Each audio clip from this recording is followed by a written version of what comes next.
Let me finish with a short story. A few years ago, some of you will know I work in the prison system in the UK. I'm in it every day helping men and women find employment through the charity I run. And I remember a few years ago now, I was sitting in a prison, sitting with a man who was coming towards the end of his sentence. He wasn't loud, he wasn't angry, he was just tired and disappointed in lots of ways and for lots of reasons.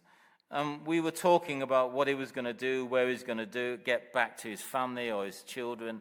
I think they were in care and he had no opportunities. He was going to find it hard to get a job with his background and the prison sentence. And we were talking about faith. And I remember him saying to me, I wish I had what you've got, Paul, but I don't see God anywhere in my life.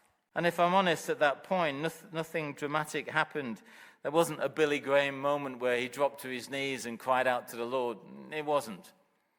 No lightning bolt, no sudden breakthroughs in faith. We just talked, and quietly and honestly, about his past, about his regrets, about the people that he'd hurt, the person he was trying to become but was struggling with that, the environment that he was in. And then I left. And a few months later, I was back in that prison. I saw him again, and we had a chat.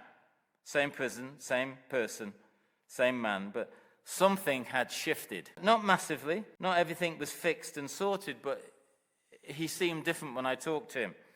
And I said to him, something's happened. What's gone on? And he just said to me something I won't forget. He said, you know, the day you came in to see me, I didn't see or feel anything at the time, but later when I reflected and I looked back, I think God was there with us. And that moment in time changed his life, quietly, not dramatically.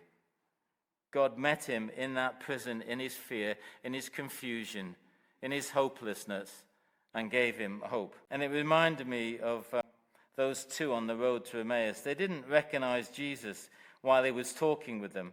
Only afterwards, they said, were not our hearts burning within us? Sometimes we don't see him in the moment, but we recognize him on the journey.